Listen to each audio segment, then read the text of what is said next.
Let's bet on Africa. OneXBet. Rooted in culture, driven by connection. These stories flow between continents, leading a new generation of talent and opportunity. Africa and Europe, together we rise. They told me it was too hard. They told me I'd never make it. They said I should let the boys play. They said everyone would laugh at me. So when they say it's not real football, I don't listen, and I shoot.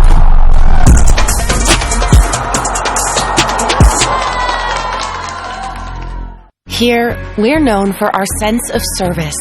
It's all about finding ways to support you. Day after day, doing everything we can to be useful and providing energy in all its forms. Everywhere, every time, all across the continent.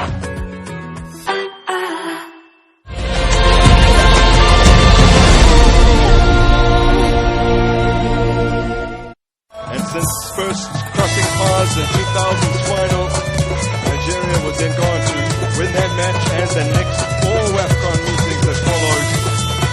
But over the last half dozen contests, Banyana have won 3 times. Although the most consequential of those last 6 meetings, the 2018 final, went the way of the Super Falcons. Those victorious on spot kicks.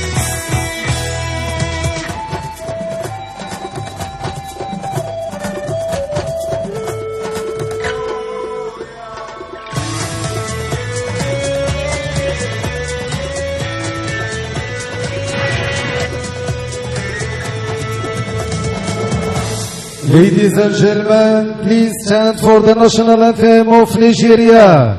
السيدات والسادة المرجو الوقوف من أجل النشيد الوطني لنيجيريا. For the national anthems.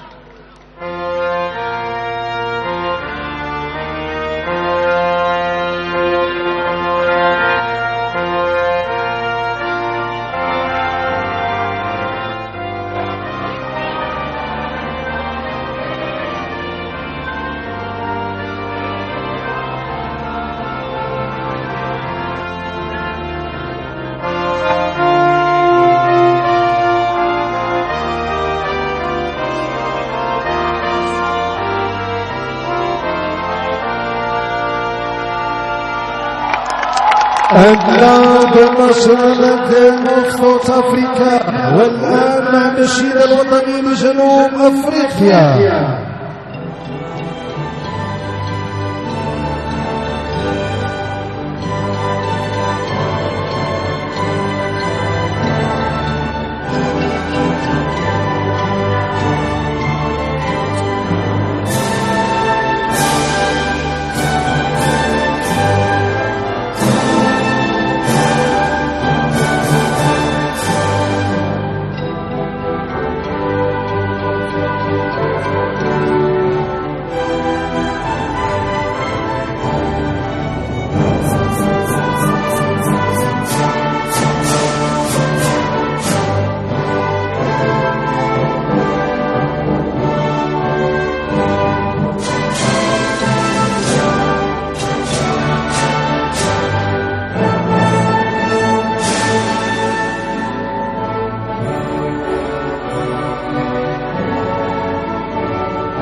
Passion evident on both sets of players. Even those who won't be involved, some of Lemotao out of the field in tears. The After coming on as a sub in the previous game, she's in the stands today, still belting out the anthem. Two guys get pre-match formalities out of the way.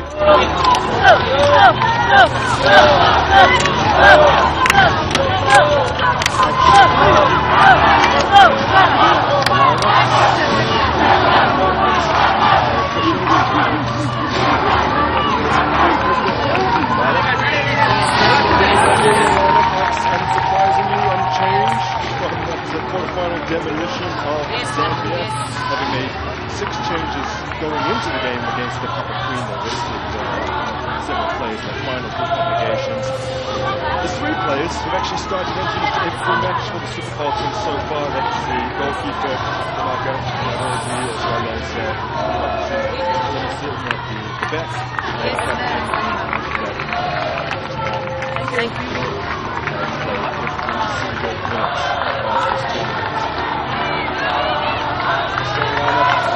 Stars, that's plenty of strength on the bench as well. For the Super Falcons. 33 years old is oversaw the opening game to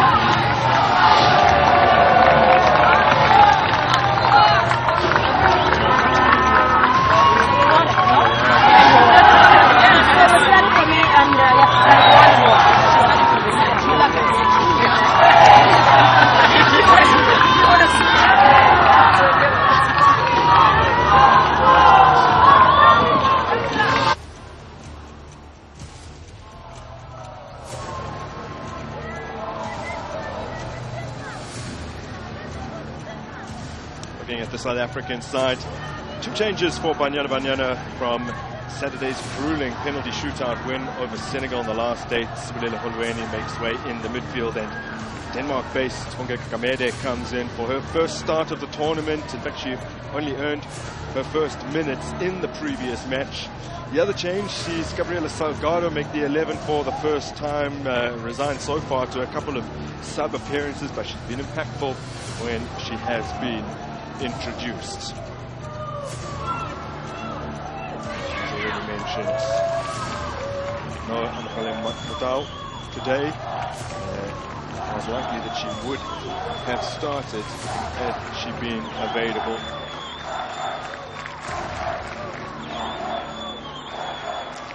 So, in your picture, momentarily, both the players for South Africa who will be starting for the first time. Jermaine Sepesenwe, who has already announced her intention to retire post this tournament, could have a gigantic role to play here this afternoon. And so for the 9th time in succession, this pair come face to face. Remarkably, they meet in the semi-final for the 5th time. Only once have Nigeria failed to advance. Many feel the odds are stacked against the defending champions. Again today, it is the latest installment, what has become a modern classic. As we get underway, Rabat's Olympic Stadium and the final await the winners of this tie that has just grown every time these two sides meet, and I'm absolutely delighted to be joined by Desire Koronozi. You have won this tournament several times before, 4 to be exact, and you have plenty of experience playing against South Africa as they look to impose themselves early. In fact, you were the reason that Nigeria went through to 2016's final at the expense of South Africa. Yes, I mean, the mixture between these two great nations, it's always been, fire and conflict. It's very exciting, and each time these two meet, it's always a lot of love between the two nations. That's come off her line, Mandila Dlamini early on here, and she's very lucky to get that in her clutches. To get a touch on the ball as well. Early warning signs.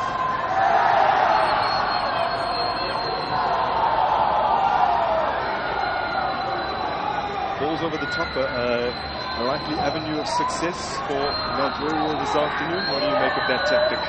as Zenwe goes down under the challenge and free kick in a great area. Yeah. I mean, this first 2 minutes, it's intensive, and we could see the Nigerian forwards running into that area produced over there, and that's a very cooperative from Vladimir. I think he's not under any kind of This is it, concedes. Samija Dlamini, despite the fact that she's faced 13 shots at this tournament so far. On the opposite side, Nadozi could potentially be facing only her third shot. She's had to make just 2 saves, so whilst both keepers have kept clean sheets in all the matches they've played so far, Dlamini 3 times and Nadozi 4 times, it's been a different equation for both as it's lifted in here by South Africa. Still not cleared, and then looked fairly harmlessly towards goal by the heads of Sipsenra. This is Shukla sliding the ball into Tika. Decent progress down the left-hand side. And briefly relinquished possession and then promptly won it back. This is looking promising here for Nigeria. Desperate defending from a South African perspective. They scramble it away, but it's stuck with just a moment. Plumter does dig out across, but not all too much efficacy.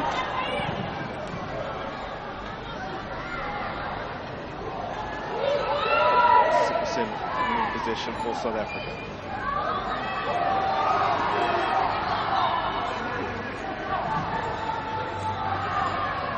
Hunters kept it alive.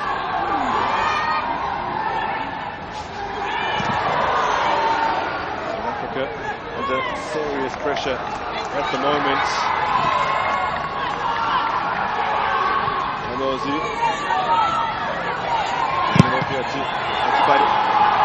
Good ball in, chested down beautifully. Oh! Just wide of the mark from Jonathan again.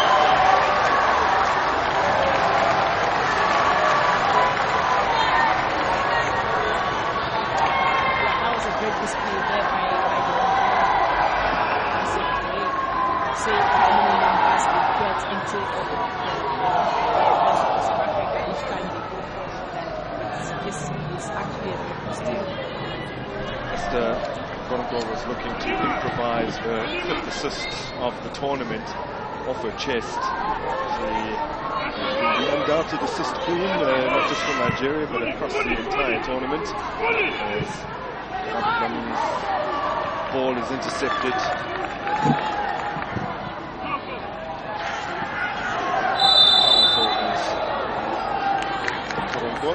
A little too robust though in that challenge. 28-year-old playing out Canada at the moment for AFC Toronto. Some might have been surprised at the press conference yesterday to hear her heavy American accent, born in Nigeria but raised in Texas.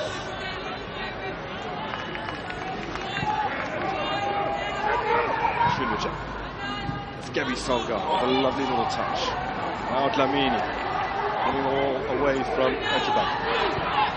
Turned infield by Gamed. Possession won by Etigen. And Nigeria on the move. Hezu up against Magan. Flumped. Tackle by Nulukangu Ramalepe. She's been tasked with playing further up the field in this competition, but most of her 100 or so caps, she's well in excess of 100, have been earned as a defender. Yeah, she's been great in this tournament. Playing away from her original position. Now she's been pushed forward. So that's because there's a lot of quality in her, and you can see how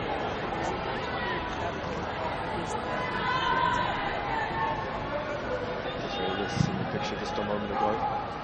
all-time women's coach of the year. He led South Africa to victory in this tournament in 2022 right here in Morocco.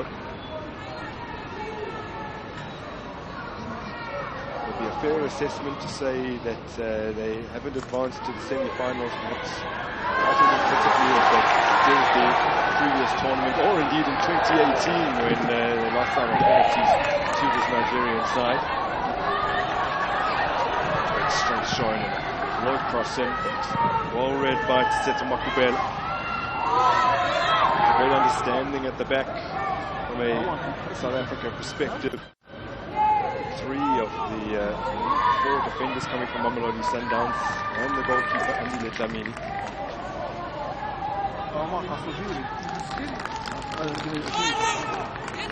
But out of the group stage team of the tournament, 3 South Africans to have made it, except for Nigerians in the mix as well. Jani gives the ball away to Plum. Going over the top. It's a one-on-one situation here.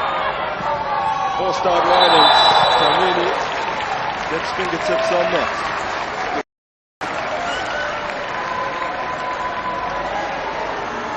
What was perhaps not the most ferocious shots, but still forcing the goalkeeper to do something.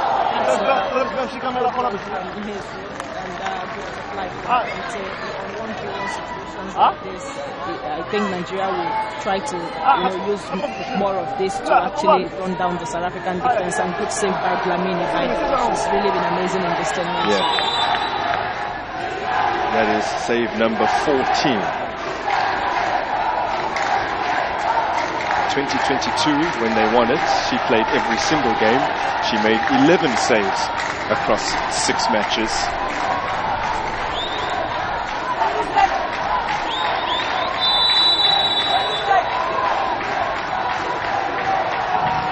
So in comes the corner. Looked in with a lot of pace. Now hung up for the big players that are waiting. Conte challenged well. But couldn't make a clean connection.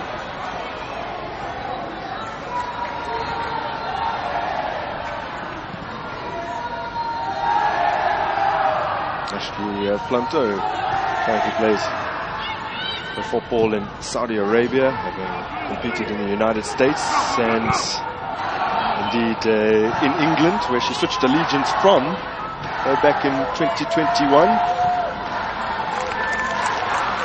Making herself eligible for Nigeria as she intervenes there.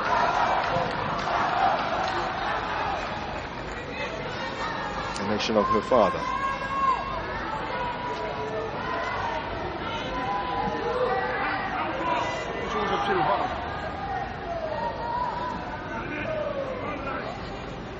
Since 2006, these sides have met at every single tournament. In fact, in 2018, they met twice. In Group B, where South Africa won, and then in the final, where Nigeria triumphed on penalties. The most recent meeting at the WAFCON to come at the last edition. 2-1 winners, South Africa, in their opening Group C game. Jermaine Siposenwe is leading the line today, getting on the score sheet along with Hilda Magaya, who's on the bench. Majibadi with a leg consolation. There she is, pinging the ball forward excellently. Oh! Dlamini makes the save, and the follow-up denied on the line by Makubela. Well, Okoronko coming close.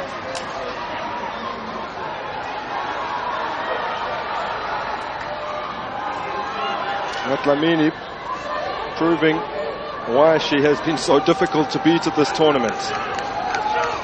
Not to mention, she was the penalty shootout hero against Senegal with 2 saves.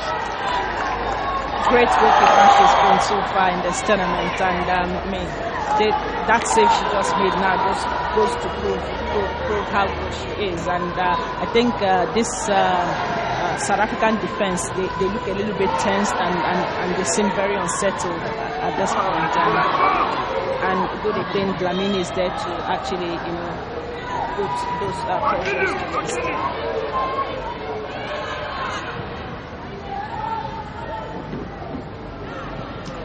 Dlamini made the initial intervention, and then Mamelodi-born Makbela coming to the rescue.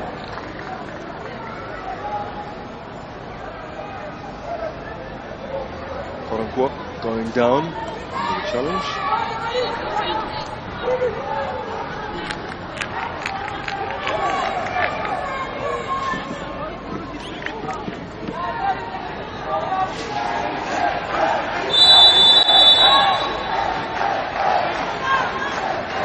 She now stands over the free kick. The debut back in 2021. Hangs it up, and Bane meets it well in the air. Klalo's lost out. Ramalepe. Long ball punted forward, but safely back with Narozi. It shows that she's very capable with her feet.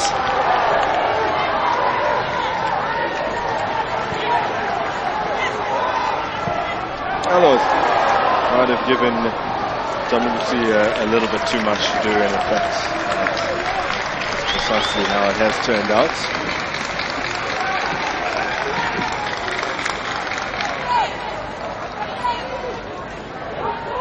Look at the earlier opportunity. Wow, that was a good save from Makubela. Very, at the right place at the right time. Two saves almost at the same time. Very good defending. Makubela with the initial header, and then could that have been coming across to Bellard? In any case, a combination of the two centre halves keeps the scores level at 0-0.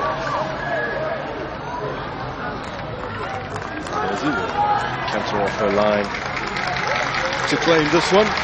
24-year-old goalkeeper who's playing in France for Paris FC.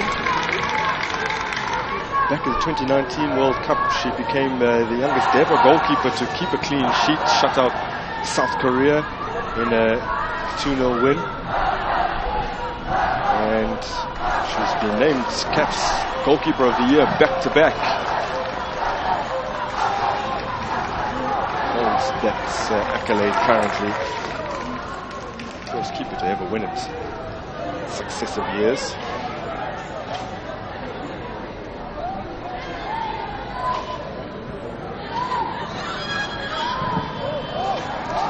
Ramalepe can't squeeze it through. By the way, Tuchubu, who is, I think, now 38 years, approaching 40 years old, the goalkeeper who broke South African hearts in 2018 by saving Linda Mutlalo's penalty, is on the bench, has been on the bench for this tournament. But someone with her kind of experience and know-how, and having been part of the team, as many of these players were, that did win in 2018, must be valuable, even if you are not playing matches necessarily. Of course, definitely. She's a very valuable member of the team with her experience, and even with the absence of Chamakan Nabuzi, what she can also bring into the team is also top quality. Linda Mutlalo down under the challenge. She was withdrawn late on against Senegal after suffering a little bit of a knock, but despite the quick turnaround time, she is available today. Let's quickly expand on that, because to see this challenge, Nigeria played their semi-final the day before South Africa. It was on Friday last week. Cruised past Zambia and finished within regulation time, 90 minutes, 5-0 victory. South Africa played the following day, a real testing encounter against a physical Senegal that went 120 minutes, and then had to travel here to Casablanca. Only about a 1-hour flight, but changing hotels, getting themselves accustomed to a new environment. You would say, in terms of the non-football factors, Nigeria have a little bit of an edge at the moment. Definitely. Traveling stress and having to move pace, it has a way of psychologically affecting the players, and the mere fact that they actually got here only for 8 hours before their game, it can be a factor, and it can actually affect their performance. Salgado looks long. Difficult for Sibusenwe there to compete with Ohale, who has won the ball again. Experienced campaigner, 33 years old, playing out in Mexico at the moment. As Koronko is caught offside.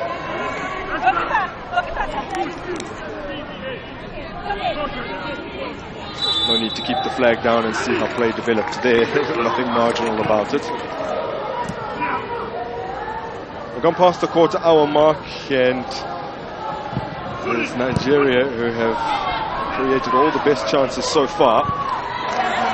Kept alive here by Karabat Lamin. She's quick, but doesn't quite have the pace to get past Michelle Alozi. Kamete. Jan. Kuben. Mutlalo. Mutlalo, some trickery. Sibusenwe sneaking in. Can't get a clean strike away. But neatly created from a South African perspective. Yeah, very neatly. I mean, South Africa, they are fighting as much as the Nigerian team is fighting. Both teams are fighting to their full capacity, aura for aura, and this is good for Africa. Yeah.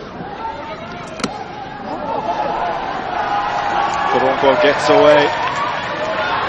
Magama almost out-muscled, but with the help of Mbane, they clear their lines.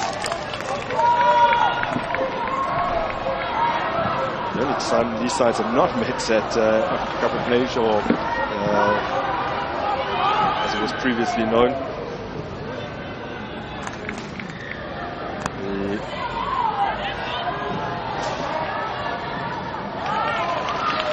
African Women's Championship back in '98, and then again in 2004. Otherwise, they always seem to end up crossing paths. Quite often at a crucial stage.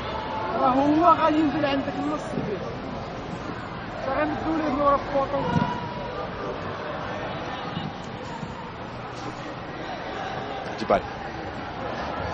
Against Zambia, she executed 12 passes into the final third, more than any other player, and created more chances. That final 4 total. Jamil. Jan. Mutlalo with some space. Measures the ball in behind for Sibusenwe. Salgado.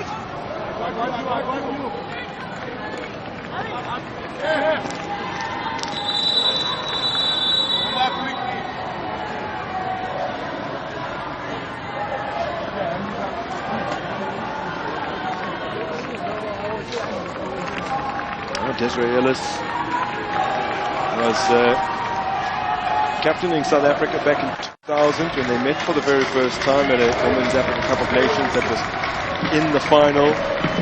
Nigeria beat South Africa, who were hosting the tournament, by 2-0.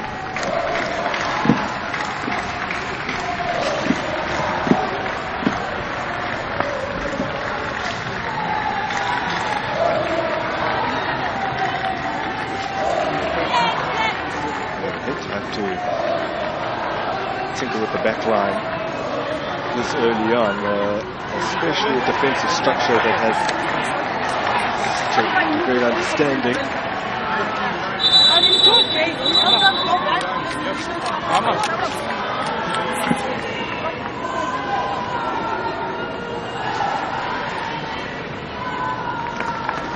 Nigerian support has been very vocal throughout the tournament, and they've become very familiar with this venue as well, Desire. Yeah, I mean, this more or less feels like home ground for them. Nigeria have been here for the longest time. Between them and Morocco, they've had, the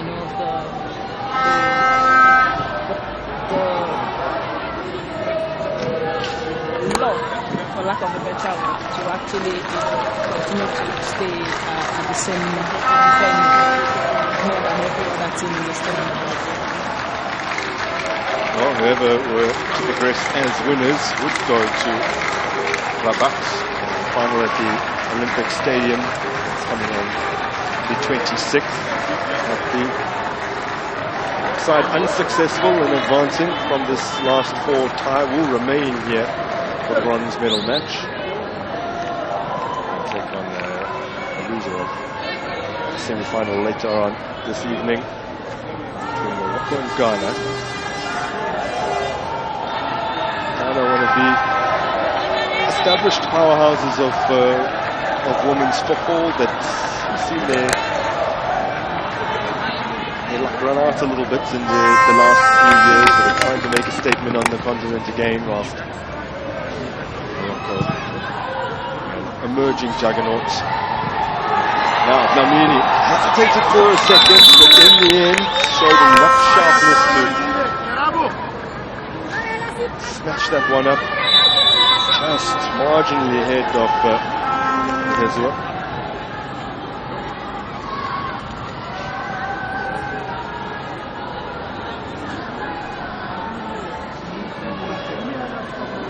I think South Africa really needs to be very careful with all those aerial balls, because it looks like they're going to actually deal with these balls. Nigeria continues to play behind their defense line. Dlamini appears to be still a little bit of distress here. National team player for the past 14 years. Dlamini.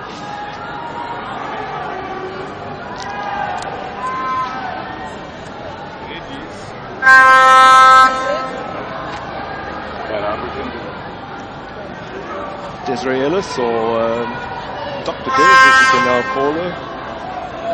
Recently received an honorary doctorate from the Cape Peninsula University of Technology. Full-time Women's Coach of the Year, 2018, 2019, 2022, and 2023. She won it.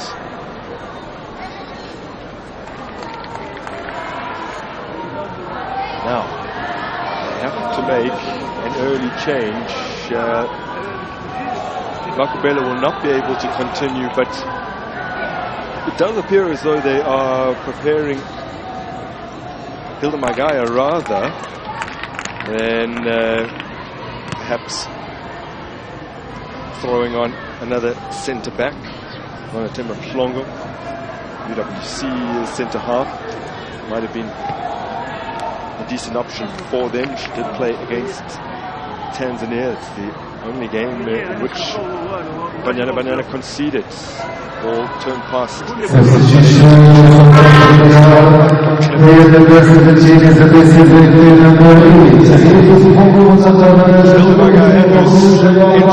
here, hero in 2022's final race. It's really unfortunate for Makubela, who has had a great tournament.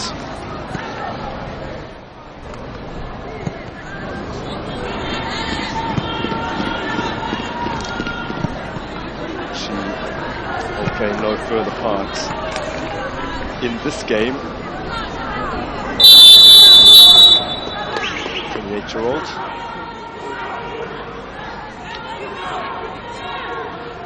So let's pay close attention to the reshuffle. It's as expected. Robert Dlamini will now partner Bamanani and Bane, which is something they're more than capable of doing. And Gabby Salgado can also play as a fullback. Will slot in with Magaya installed on the wing in the place that Soltara has vacated. Yeah, I mean, it's a good thing to see from this South African side how the coach can actually use the players in different positions. We've seen that with Ramalepe and I think Magama, two players that can play in one position, but just so because they are very good, she have to move Ramapela up front to play offensively. So that's really good to see. Mbane will probably have to do even more organizational work than usual. She's the veteran in the team at 35 years of age. As Hale goes down under the challenge.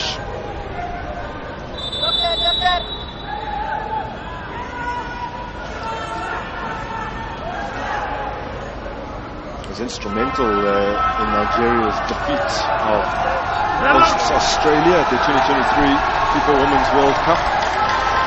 Scored and was awarded Player of the Match honours in that particular game. They upset the hosts. Israelis led South Africa to the next round for the first time in the country's history at that same tournament. Although both sides were knocked out at the first hurdle in terms of the knockout stages, but really enhanced the reputation of African football, both teams.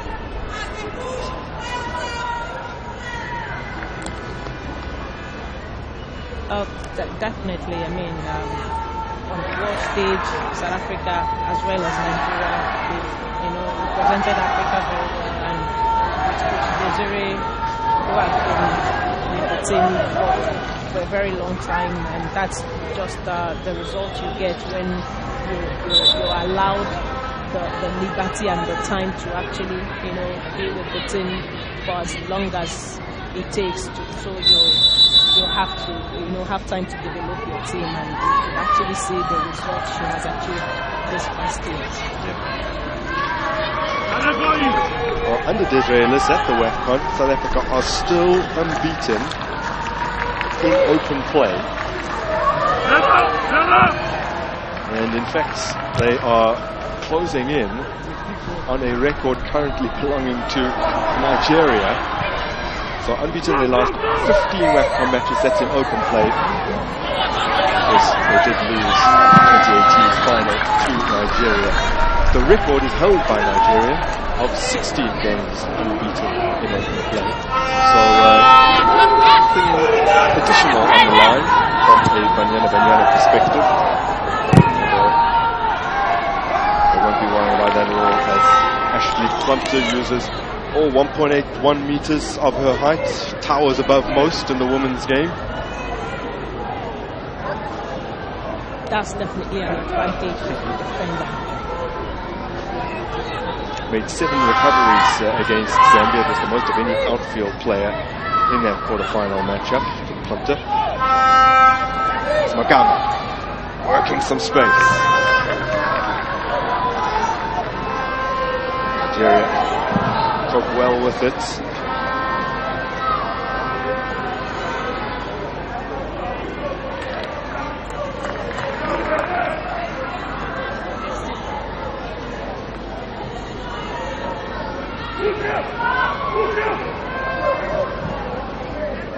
Last time South Africa lost in open play at the Women's Africa Cup of Nations back in 2016, 1-0 defeat to Ghana.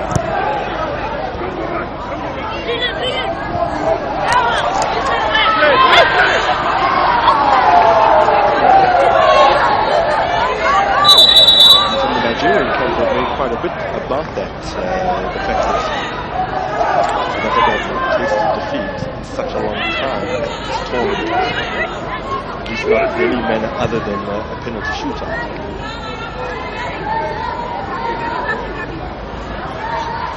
Ban. Looking for Ramalepe. Finding her expertly. Ramalepe's cross is a bit of a letdown, considering how excellently she was located.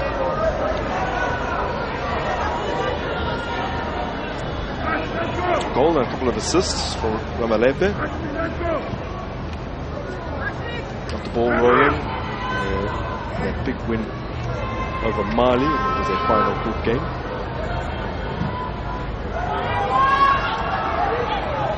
Tlamin adjusting to her new deployment after the departure of Makbel. For a player, if you have prepared yourself mentally to perhaps bomb up and down the flank and now find yourself in a position not necessarily foreign to you but one that you weren't expecting to play, what does that do mentally? Well, it doesn't really do much, really, because I mean these are all professional players and they're ready, usually very ready for anything that comes up on the pitch. And I mean for your coach to actually have that confidence to move through to a different position simply means you're good and capable. Players are usually mentally very good in situations like this.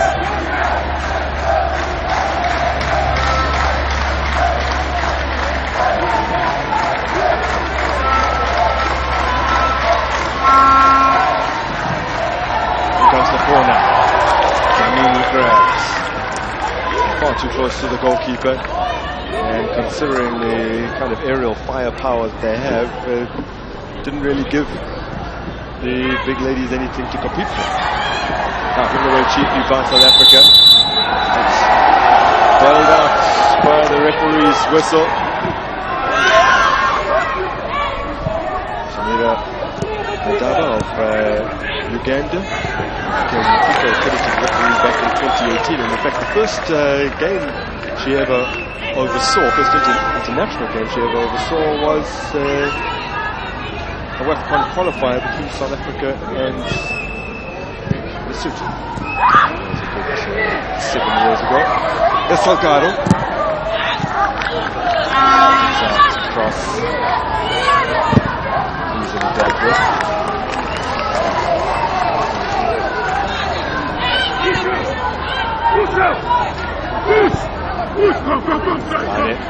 Flamini.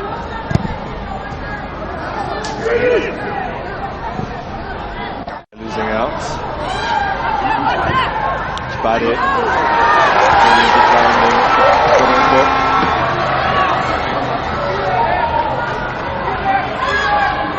Turned in field for Ainde. Over the top for Toronko. Does have the pace to keep it in. Into the head of Salgado.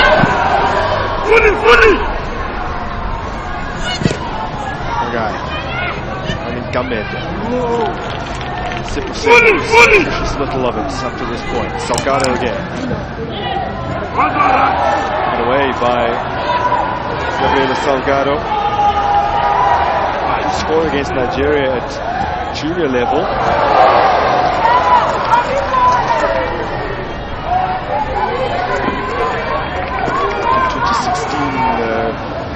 Qualified for the Under-20 World Cup.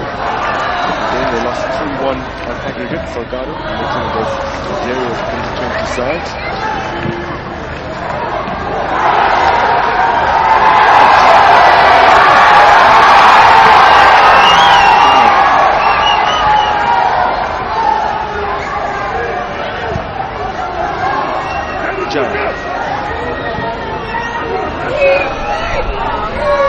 Ramalepe. Not her delivery correct yet. Not yet. Delivery seemed to have gotten so far.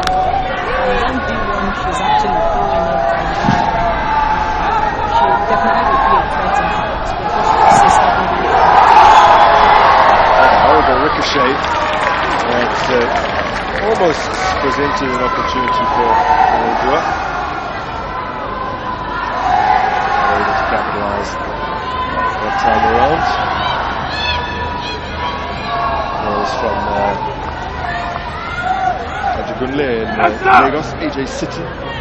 Difficult place to grow up, but she showed a lot of resilience to get to this point in her life and her career. AJ have a rich history of great football footballers true. who were made there, and he just seemed to be an example of that. She scored a hat-trick for her side, Pachuca, against Jermaine Sipisengo's Monterrey, last year's playoff semi-final in Mexico. One of those players who came through the different youth structures, which is not the case for all the Nigerian players. Some have been picked up because of Nigerian roots, playing extensively overseas. But she is one of those that started all the way back with the under-17s. Yeah, and the reason we didn't have that anymore because Nigeria's former coach,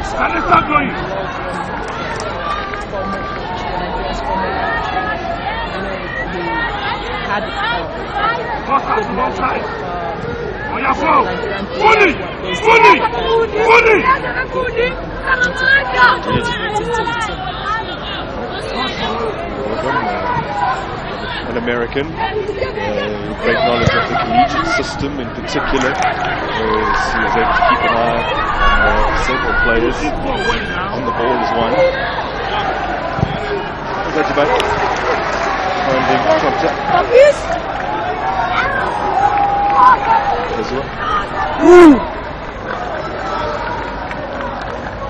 So again, turning it in feet, and then steaming into the challenge is Gamete, just possessing Tenebert again.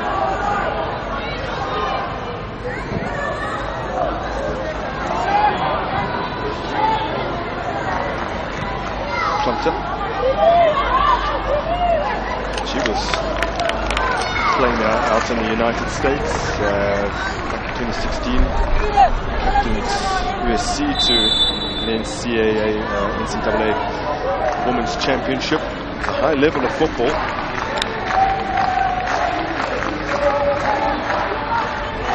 Better known for the exploits in the WSL. From Leicester to promotion, top flight of English football. Sipisenwe has some space to operate here.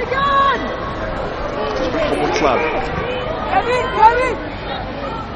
Really had an opportunity to unleash her creativity yet. Ramaleke lift her head. Goes for it.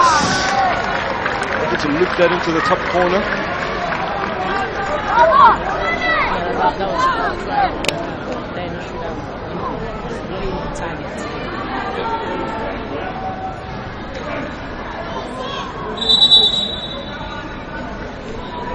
It's like a foot over the crossbar.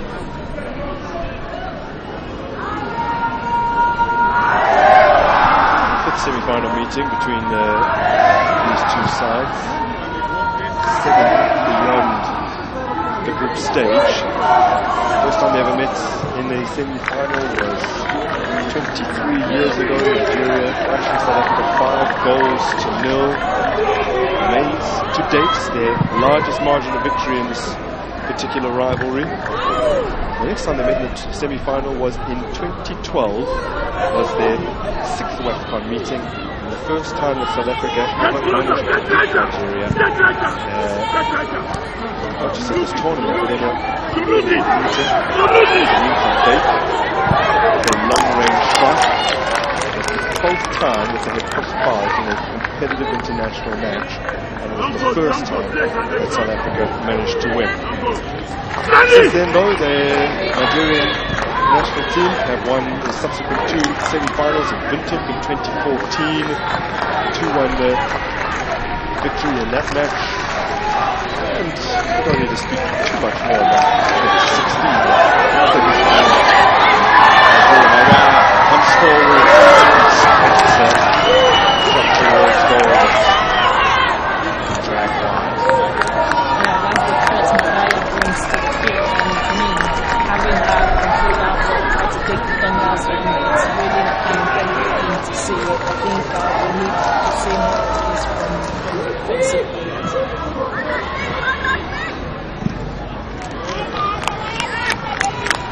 Of course, when I mentioned 2016 semi-final, if you're only joining us now in the last few minutes, trying to stay away from it because it's making Desire blush, and it's a match winner on that day. It's an incredible feat, and it's just not about, I mean, it's about the winning of the team, actually, but then the goal also is, I think, it's I mean, a free kick, thunderbolt, I would say. Just something here, just a little wide. Can doing really well. Leading the game superbly. Bang.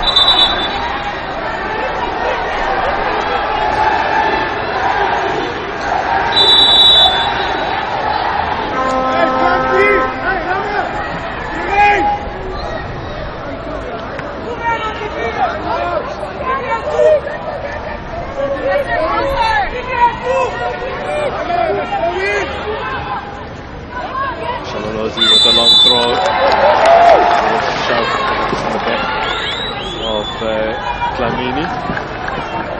Because he got some decent distance on, that could be a weapon later in the game if they get more opportunities like that. You can see why they're looking well. Moments before that, great feet.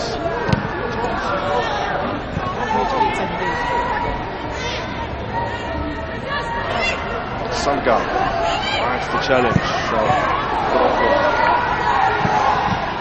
India now.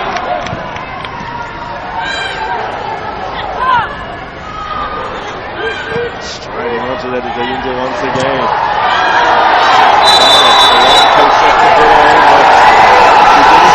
Illegally struck into her arm, and the match referee hesitated for just a second before pointing to the spot. Now we know, as has been the case in this tournament so far, VAR will take a look at this, and if they feel like there's any cause for the referee to reconsider, they will usher her over to the screen. Now the hand is away from the body.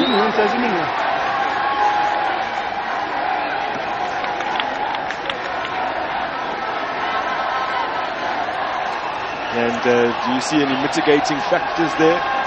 Well, no, really. It's a handball. Unfortunately, the hand was, obviously away from the player's body, and it's not in a natural position. Excellent move from the players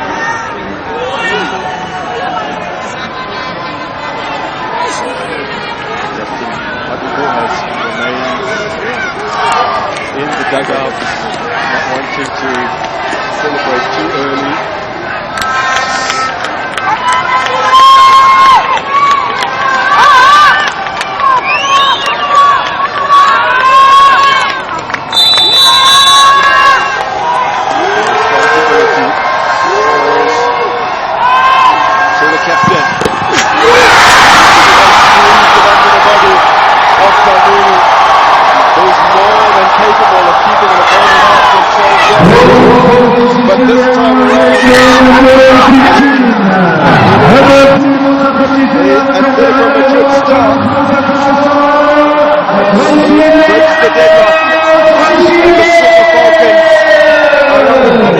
First blood in the semi-final.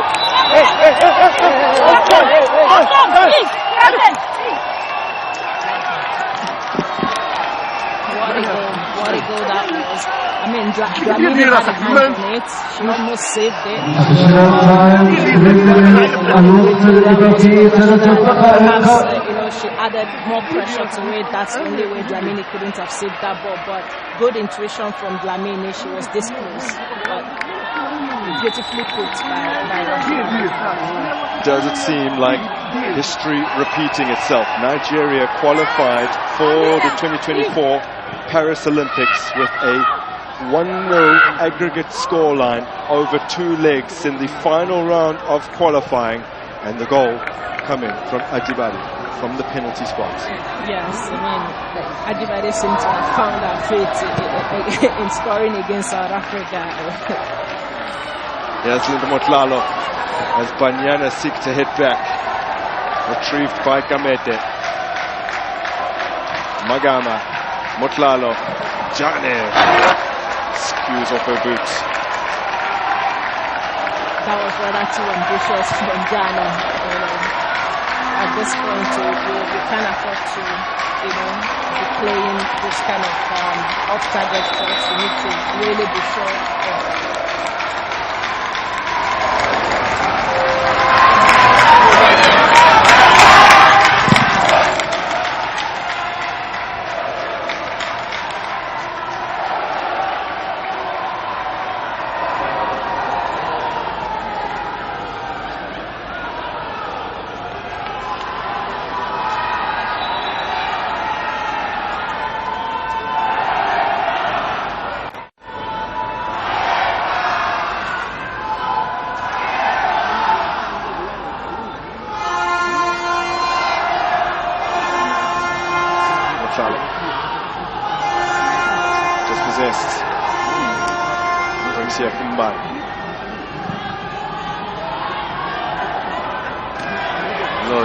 under the high ball.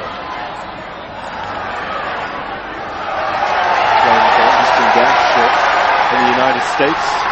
Highly educated as well, holds a BSc in molecular biology. And doubles up with a playing career with pediatric oncology research. The Texas Children's Hospital.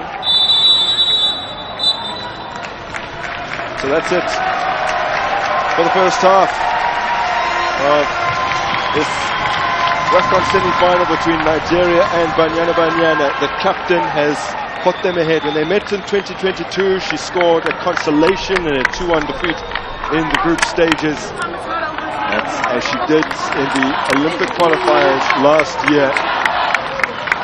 Scores from the penalty spot, that time against Kaylin Swartz, this time against Andile Dlamini, and Nigeria lead by a 0-0 at the break.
Back underway at the Dauli Stadium with Nigeria in the lead as they seek to earn a spot in the final of this CAF Women's Africa Cup of Nations.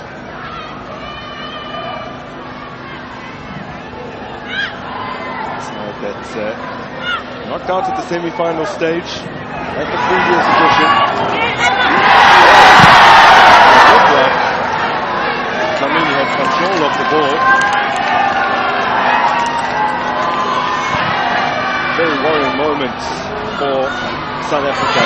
Simpson the other side. Waits for some reinforcements to arrive. Takes the danger.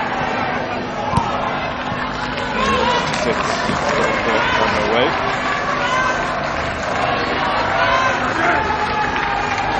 Yeah, this is actually a very worrying moment indeed. Dlamini, I haven't seen her distance since this tournament. I think the rivalry between Nigeria and South Africa is somehow getting to her. Dlamini repels the high ball. Nigeria win it back promptly. This is the first match to have a first half goal scored since the 2014 semi-final meeting between these two sides.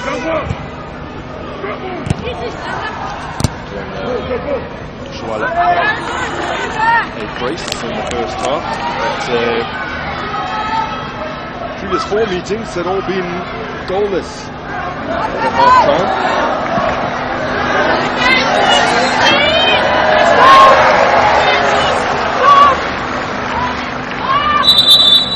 Nigeria made a habit of scoring in the first half. The tournament, 10 goals making now, 6 of those have been in the opening period. What is similar between the two teams? Stamini waits for some attention there. The variety of scorers. So right comes the 8th different scorer that Nigeria have had at this tournament. Disraelis has seen her side score their 7 goals through 7 different scorers.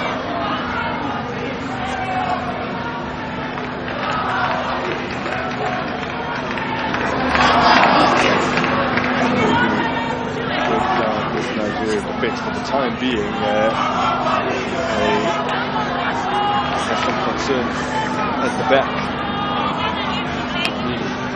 Still receiving treatment. It's another look at her mistake as she glances down at her gloves. Yeah, from the replay, it doesn't seem like there's any that this is the second time she's called for attention, and I just hope she will be able to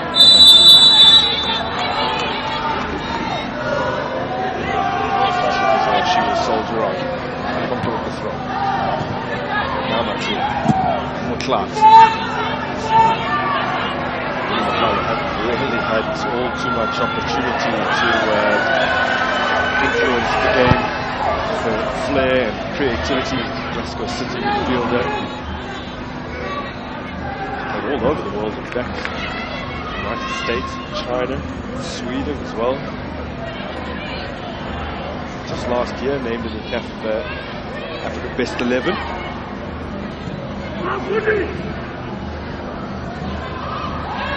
In order for her contributions so far in this tournament, because she is doing a lot more of those underrated things on the park. Those that don't really draw you too much praise, but are essential to a team operating well. Definitely. Linda, very intelligent player, and she's nicknamed Ronaldinho. So, yeah, she's one of those players that they do all the dirty job in the middle of the park that people hardly notice. Yes, she is. Rent from Team Ronaldinho. Linda Motlalo gets the return from Jane. Launch kind of shots that was in any way going to trouble Narozi.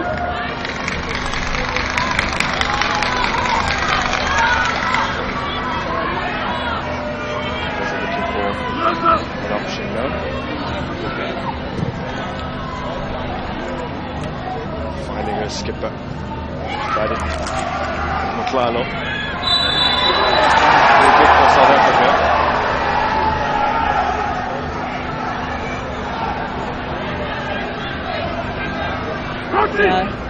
This is the replay. I think it was a clean win. It doesn't really look good as though that there's any confidence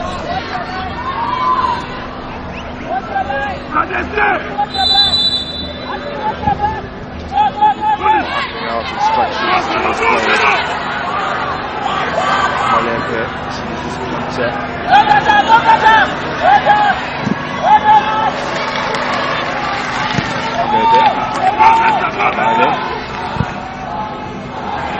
Still forward looking for Super Sim.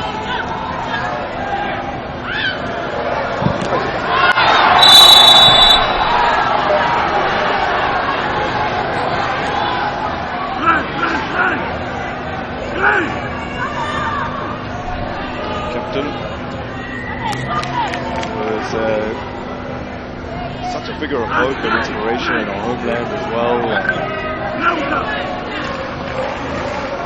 Had a campaign for a good half a decade distributing boots and jerseys to underprivileged players.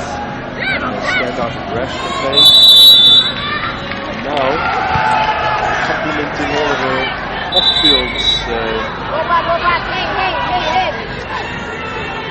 duties with the captain's armband, which she's worn since the Olympic qualifiers last year. Really showing her worth in this tournament, despite the fact that she hadn't scored until today. 2 Player of the Match awards, and named in the team of the group stages. Yeah, that just explains how is leading and working his teammates involved defensively for the team. That's how you actually lead the team.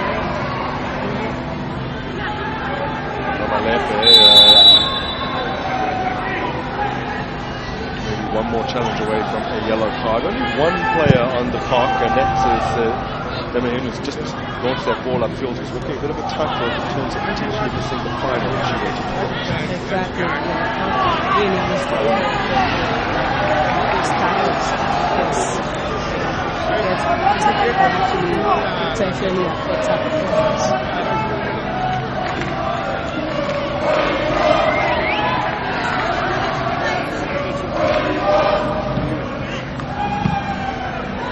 By Ramalepe.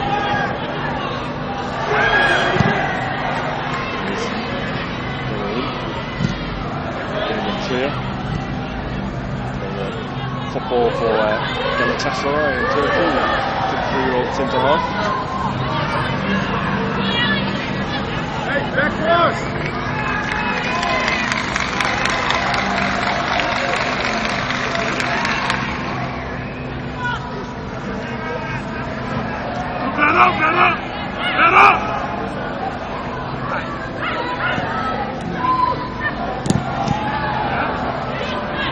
Working here for Israel. Then Allende. Delightful touch from Alozi. Passing from the tackled up by Zamini after bring it under a spell. That was a good stroke from Allende to Alozi. Good control and good ball delivery. I think the goalkeeper just had a little bit of curvature from that. Nice control from Alozi right there.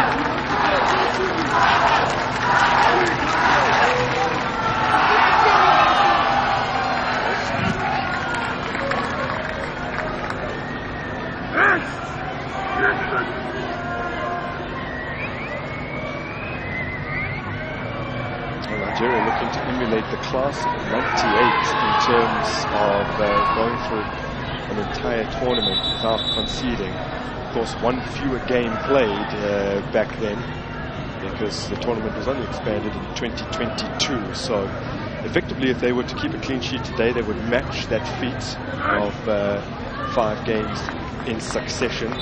Back in 1998, though, they scored 28 unanswered goals. A different era.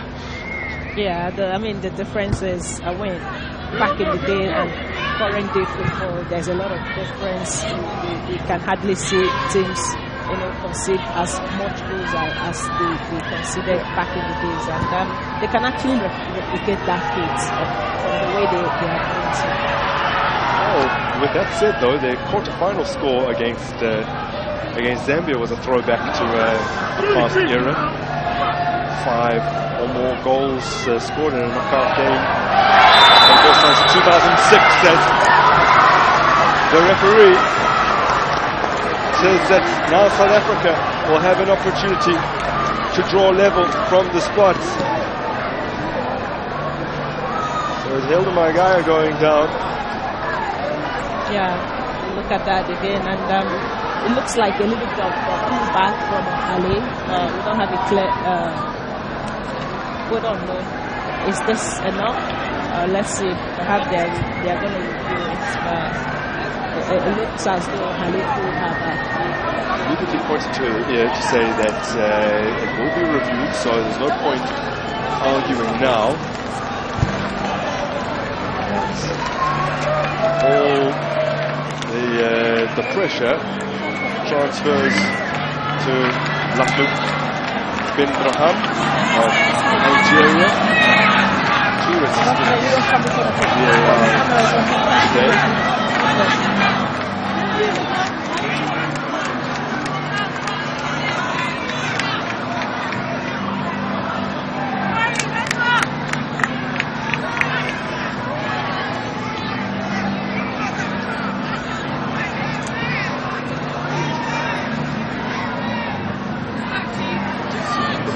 At first glance to be pulling an opponent back like that, as much as she might have then had an opportunity on goal.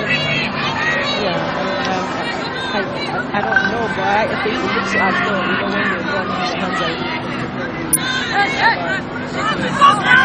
player of Ali's experience, that it's disappointing to see that kind of play.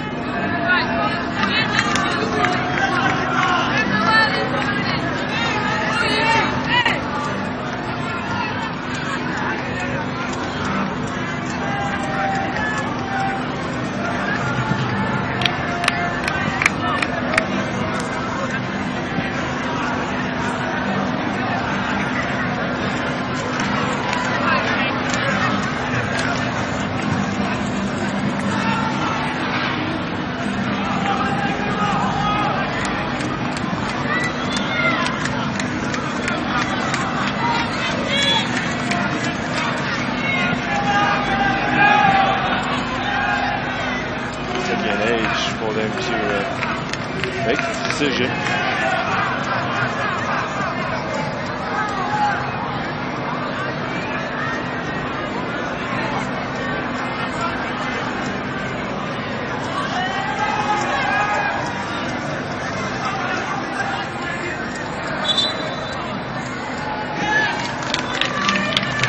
And the decision does stand.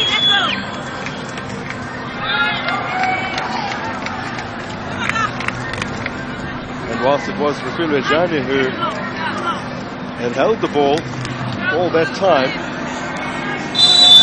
it's Linda Motlalo who will take it. Redemption perhaps for 2018, when she was tasked with taking the penalty that would have kept the shootout alive and had her spot kick saved up against the very same opponent. This time it's a goal, and South Africa are back level.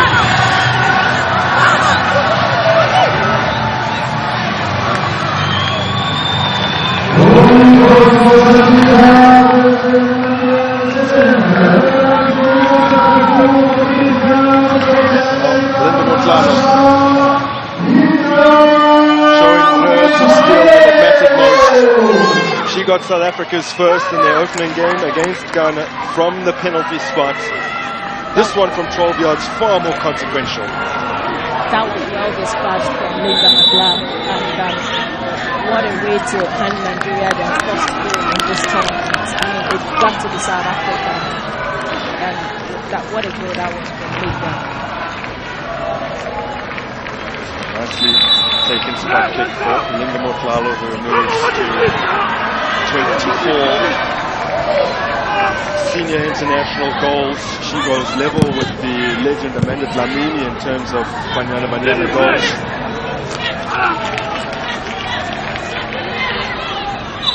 Motlalo on what is her 91st appearance for the national team. She's another closing in on that Centurion status. Kamelani Mbane will probably be the next to reach it. Called Centurion. And Linda Motlalo will likely follow on shortly afterwards. Yeah, that's an incredible match.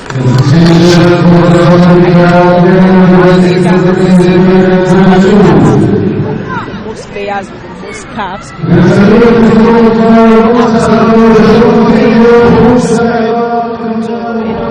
Coming into camp, improving at every given opportunity, and this is actually nice. That have actually contributed to their growth thus far.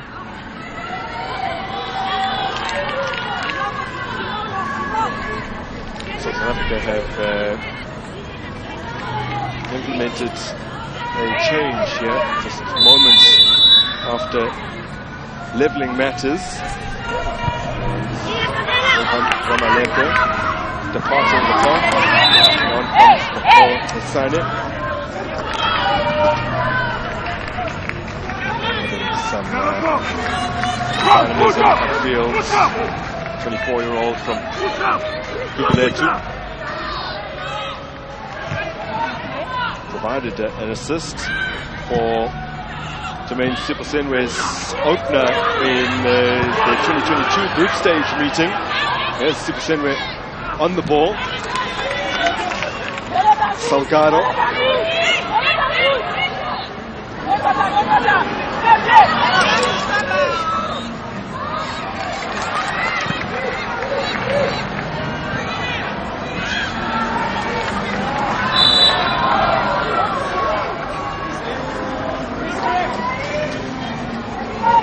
It's only the third time in 12 WAFCON meetings between these two sides that both teams, or rather the fourth time, that both teams have managed to get on the score sheet. It is good for both teams. It shows the growth of both teams. It shows the ability of both teams to actually score against each other, and it shows the competitiveness of this kind of football between these two sides. For the last 7 matches between them, the WAFCON have produced them up, have all been by a single goal margin. So they've all been very, very tight on that. The last time there was a win by more than 1 goal was all the way back in 2006. Big stage victory for Nigeria, 2-0.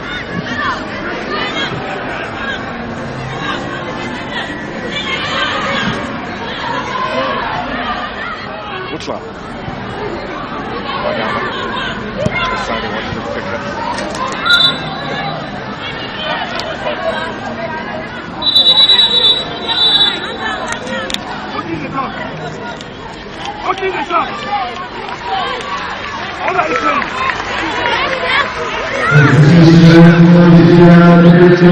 Change here with Denebert again limping off the park, and the player born in the Netherlands departs, and have the introduction here of Christy Chebe, 24-year-old playing her football at Benfica in Portugal, winning cap number 26 today. She's one of those that came through all the different youth ranks.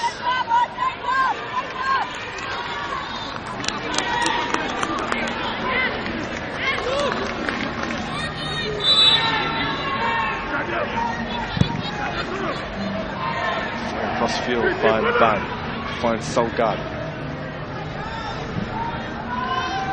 Siposen. Maga.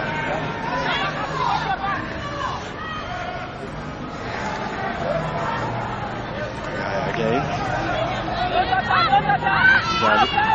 Salgado. In comes the cross. Too far ahead of J12. There's a football from Monterrey in Mexico. Won the league with Monterrey this past season. Having moved from Juarez.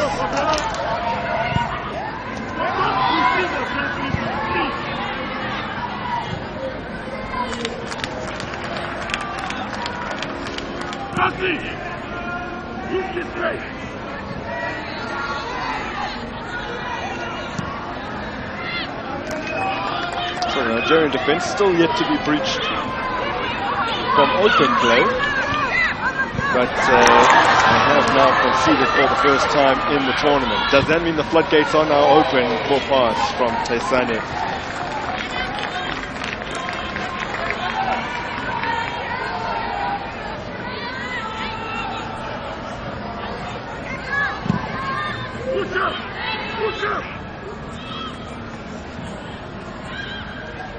Well, today coming goal number 23 and 24 across all the WAFCON meetings between these two sides. Nigeria with their 17th, South Africa with their 5th.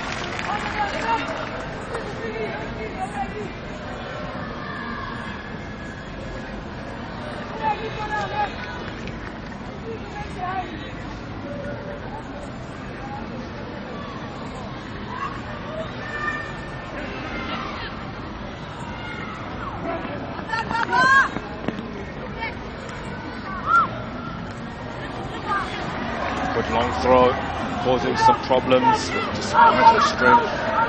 Koronko can't keep a hold of it. And from range, audacious efforts from WAFCON. Very easy for Andile Klamia.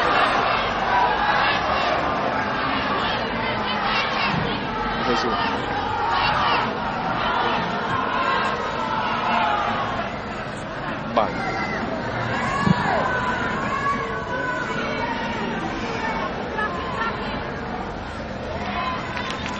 Allows the scrapes are clear.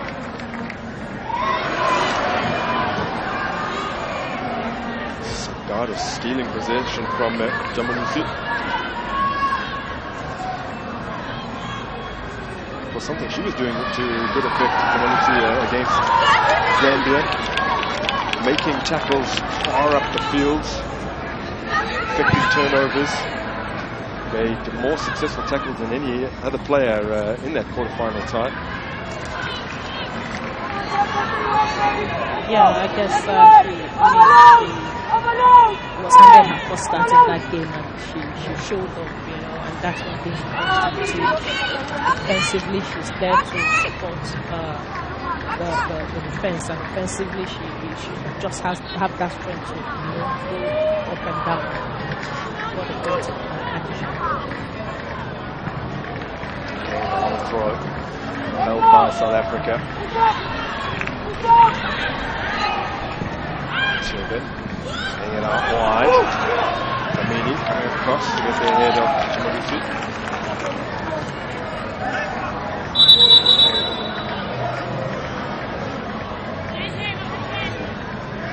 Ayinde is down at the moment.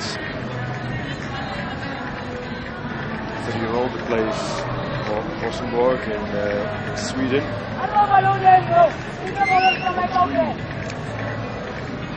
Double Svenska titles, most recently 2024.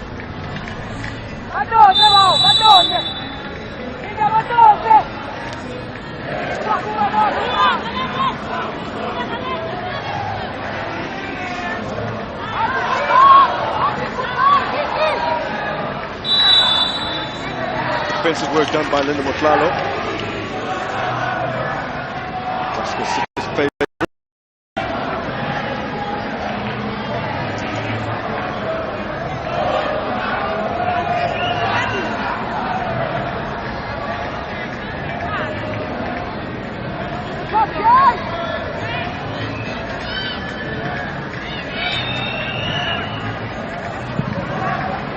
By Dlamini, celebrating their 24th birthday next month. Billed as potentially a future Banyana captain. She did captain the national team at the 17 level.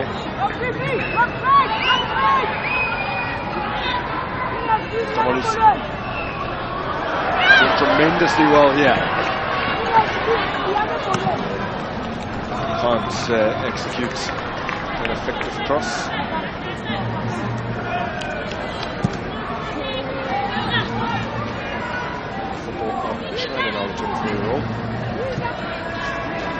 It's a variety of options for female footballers these days, coming from the African continent. It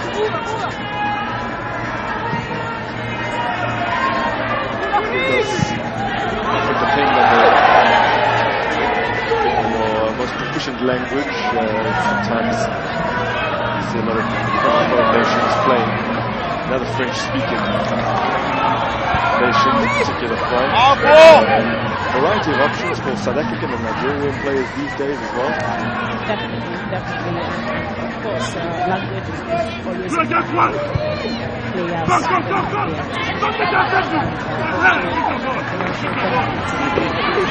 will do rackouts, then maybe obviously have players playing their game than we had back in the day. So it's a good thing for African football, but we need some time.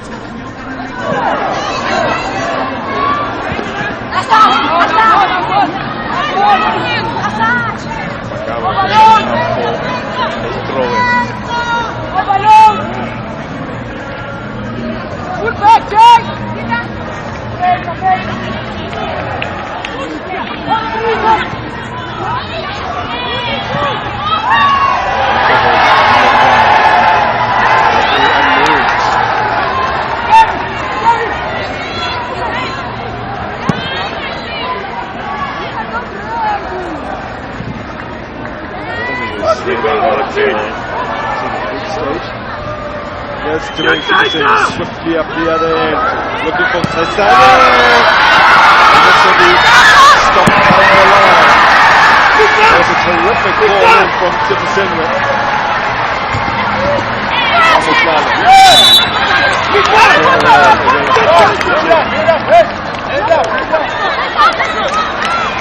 That was indeed a very good ball from Simpson. What a good guy.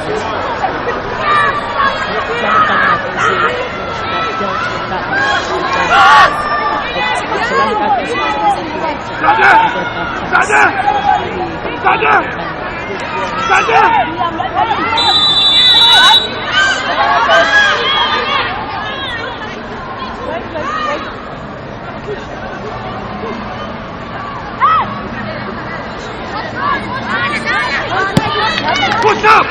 What's up? Tlami towards the back to Nigeria. All the way from Madama. Looking to release the continent back. Just into space, but shut down. For Clark. Kamede for an option.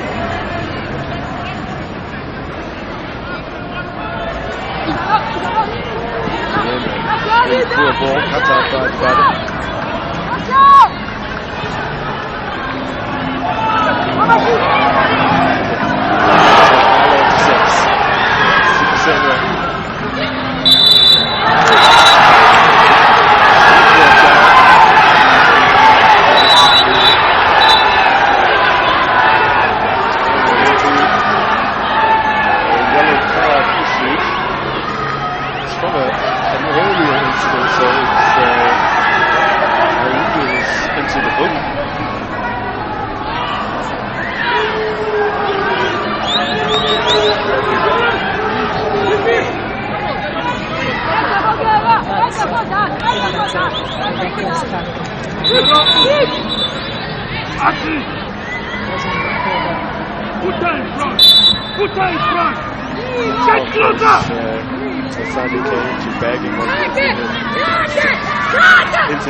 Today. Closing in on 100.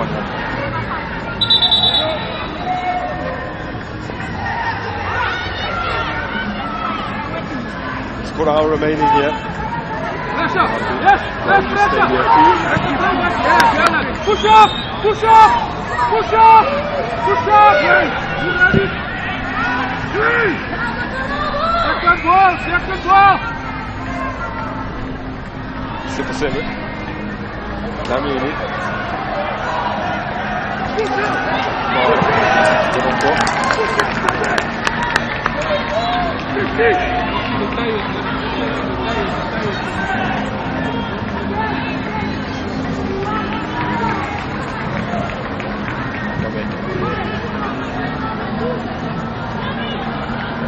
Played her first minutes in the quarterfinal. Very versatile. Gambino plays for Nordsjælland in Denmark. Originally from Topo and KZN.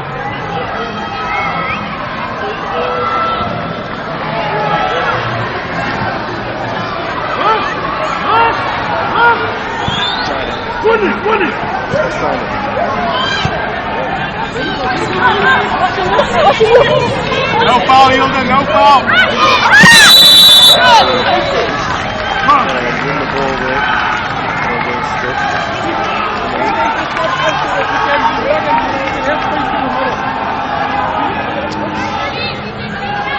Up stand strong. Hilda, watch, Hilda.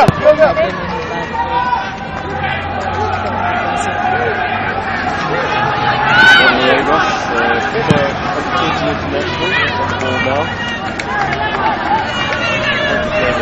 But originally went overseas for the Angels 3 years ago. She joined France. Galatasaray.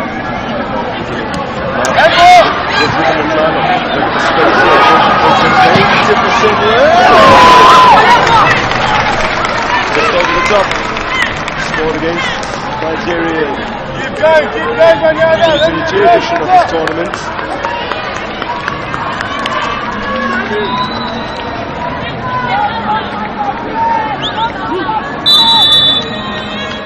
10, that would have been a common target. She would love the final game for Banyana to be in the final, so perhaps a little bit of an extra incentive for her to beat Casablanca.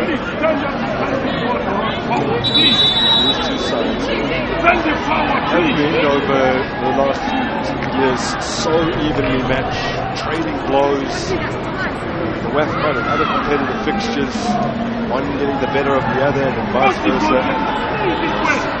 Just one watches on Warren, the 61-year-old who was named injury coach in September of last year.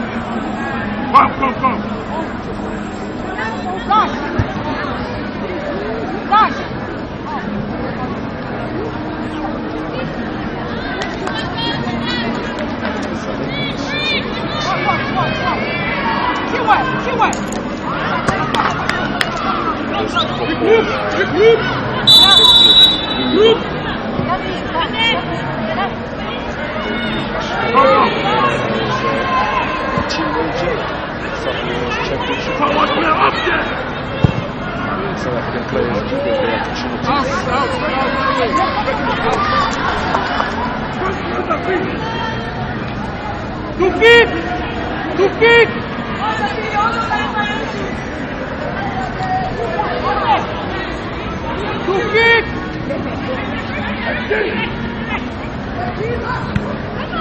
Should this game get into extra time, given the fact that Banyana just this past Saturday played an additional 30 minutes with the majority of these same players,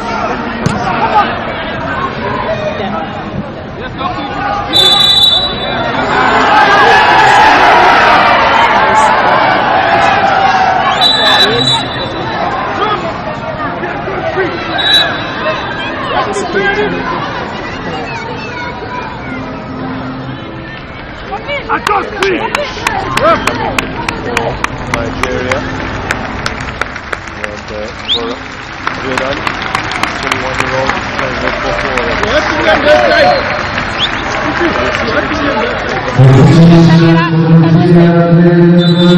currently uploaded that is Trinity. In fact, she comes on for Ayinde, has been booked, so I would imagine that at least in part it has something to do with the yellow card. Perhaps it has something to do with the yellow card, but perhaps it has something to do with physical condition, because I mean we've seen her once down there where they were trying to stretch her muscles and all of that. Maybe a bit fatigue in the West Ham potential final game.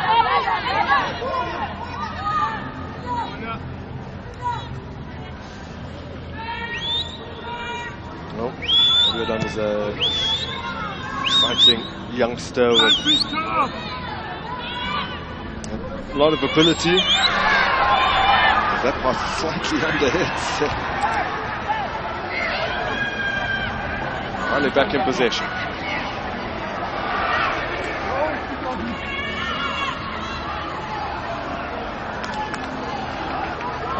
This is really, I don't know, South Africa team have put a lot of pressure on this Nigerian side in the second half, and you could see how Ohale have made a couple of mistakes. That back pass to Nadozie was very short, and imagine if there's a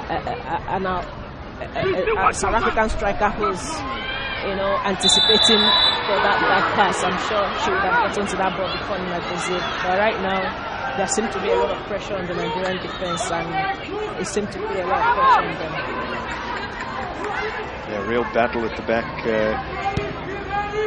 for Ohale and defensive-minded teammates. She got them up and running against Zambia with Nigeria's quickest goal of the tournament inside 2 minutes, faster than Satshwala's opener against Tunisia on match day 1, which came within 4 minutes. And then from then, they basically cruised. Yeah, that definitely dictated the pace of that game, and it came at the right time for Nigeria.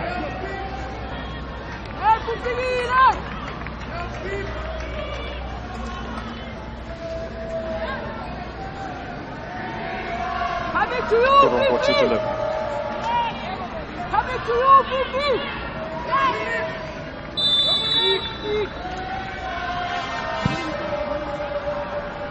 Hangs it up. Still not properly away. And then fire towards goal, but it comes after the call. And the stretcher being ushered on, and the reaction from the Banyana players tells us that something awful has happened here.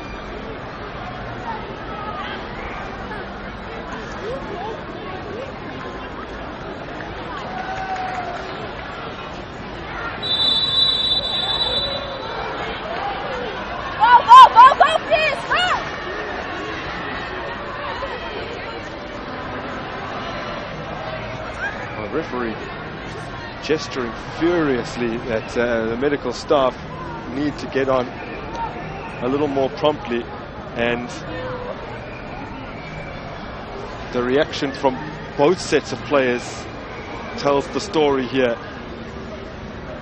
Esane, who got an up-close look, is in tears.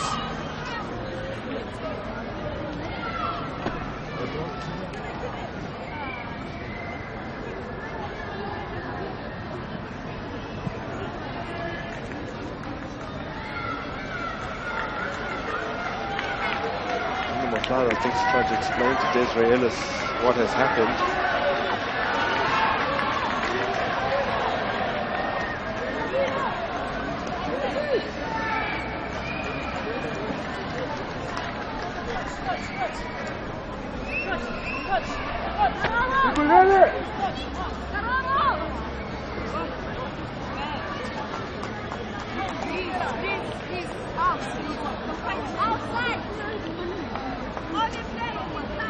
Being consoled by Kaylin Swart.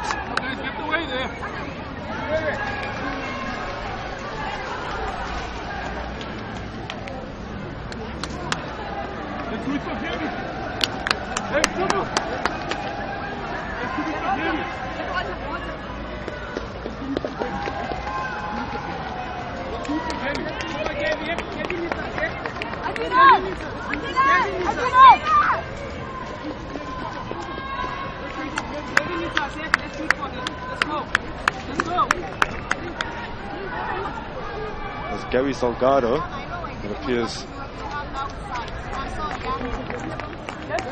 down. Yes, and I mean, it's not a very pleasant scene out there. Today happens to be her first start in the tournament, and it's definitely not going to be a very pleasant one for her. From the look of things, it looks like she's going to be stretched out.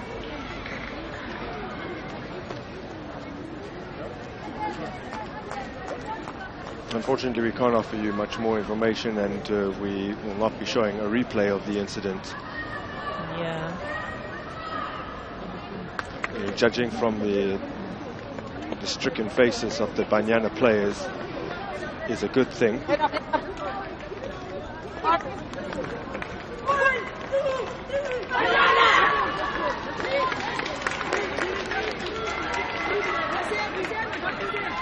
mean, situations like this actually have a way of demoralizing players, you know, mentally. Now they need to find that motivation within them to be able to, you know, push that through and continue to carry on in this game. I mean, that's one thing about being professional. You have to go where you have to go in moments like this to continue to keep it.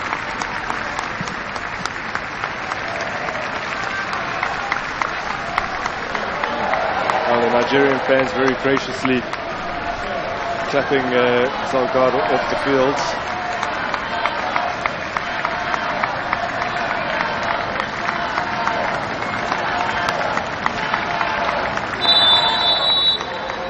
The leg heavily strapped.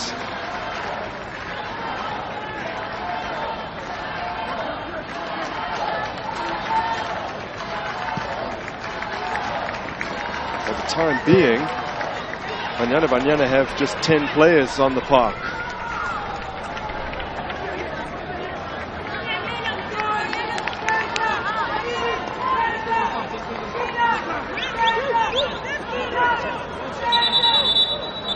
Sibulele Polweni will be coming on.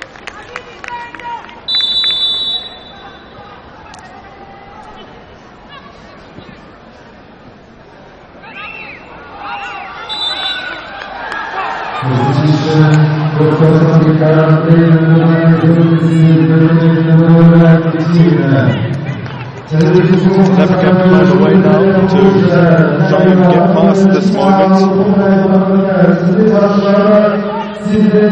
that is serious concern for their teammates, but they can't let that hamper their efforts to try and get through to the final of this Women's Africa Cup of Nations. All with Hilda Magai.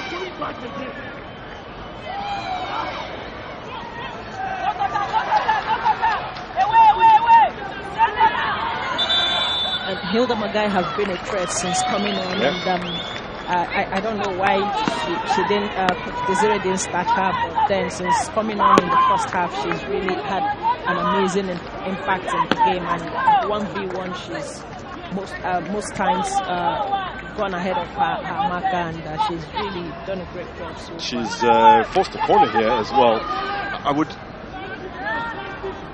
postulate that perhaps because she came into the tournament with a hamstring injury and was only used as a sub in the opening 2 games and then as a starter in the final group game in the quarterfinal, maybe that factored into the thinking.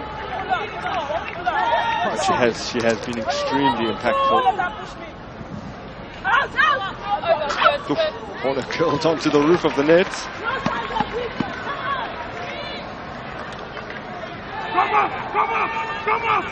You know, if that were to have been on target, that could have been a very dangerous ball. You know, balls like this actually have a way of troubling goalkeepers.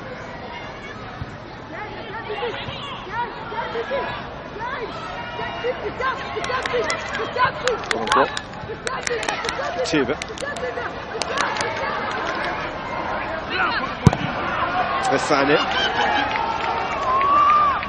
gets a boot on that, then hacked away by Nadozi.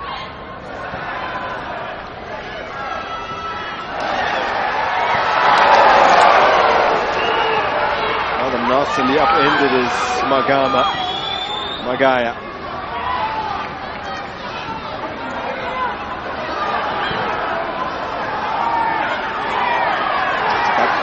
putting it through for his.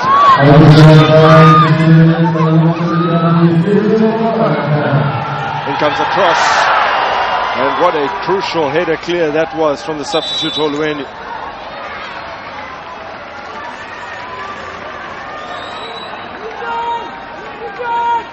Good ball delivery from Adibade right there, and I mean, what a defensive work from Kasena. I mean, that would have been a great finish from Okoronko, and each time those area ball goes in, you see Nigeria poses more threats and stands a very good opportunity at scoring goals.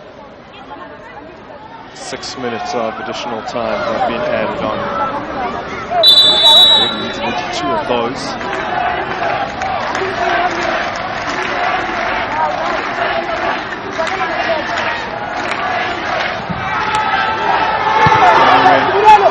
Plain Oluweni with excellent defensive work. Ajibade with bodies. It's away for South Africa. And Refilwe Jane up against Okoronko. Has won it from her. And then Gamete putting in a foot. Oluweni. Gamete again. Dlamini. South Africa at their best when they move the ball quickly.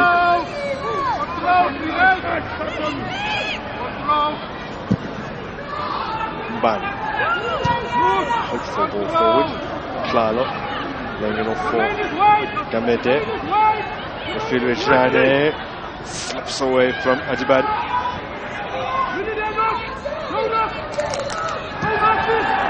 Good skill from the Super Falcon skipper. Gets the return.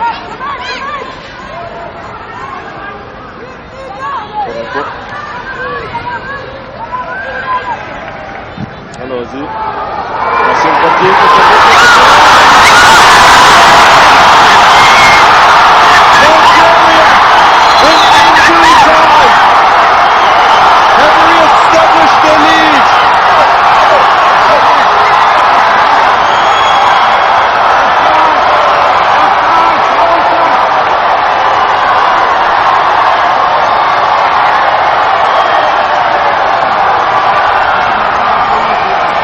Deafening roar descending from the stands.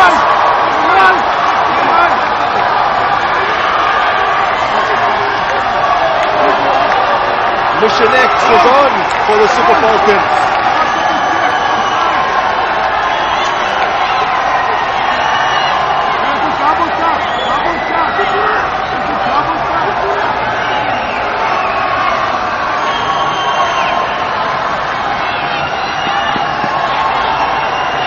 Doesn't look like there's a touch there. It could be Alozier's ball. Could be.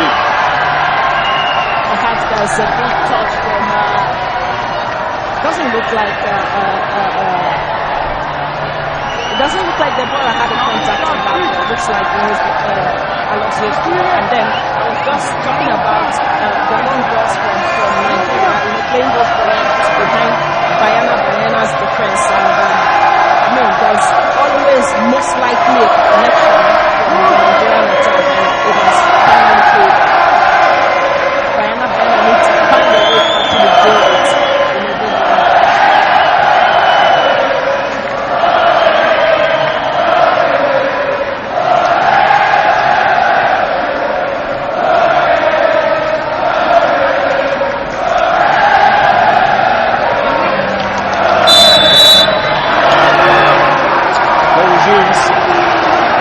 South Africa. Just a matter of seconds to try and claw their way back into this one. It has been credit to Alozie. Ball going all the way in from her deep cross.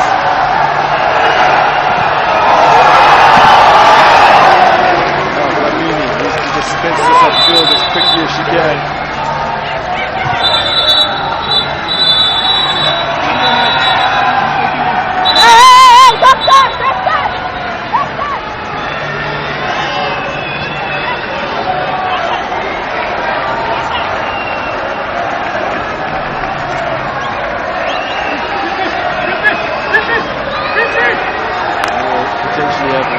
last opportunity.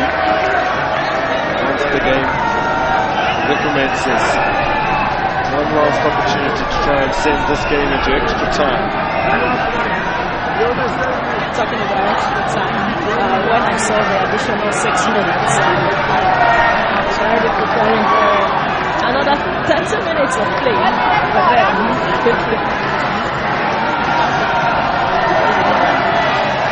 what a time to score.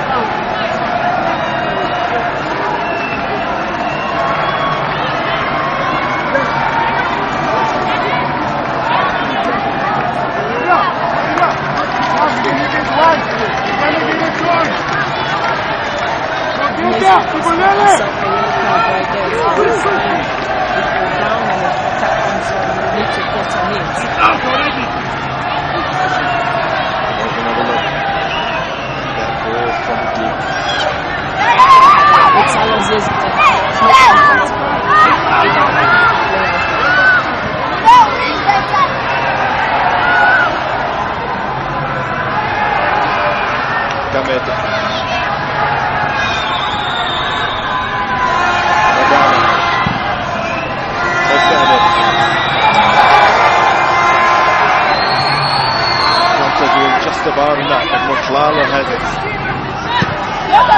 And Johnny doesn't leave any attention.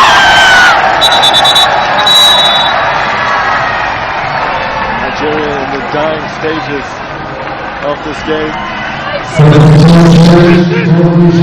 A late change.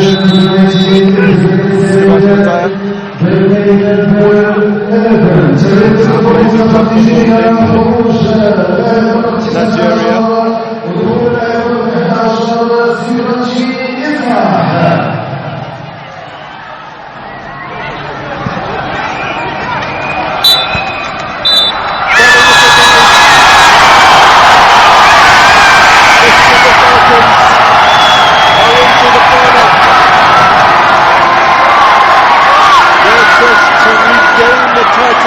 Continues, and it comes at the expense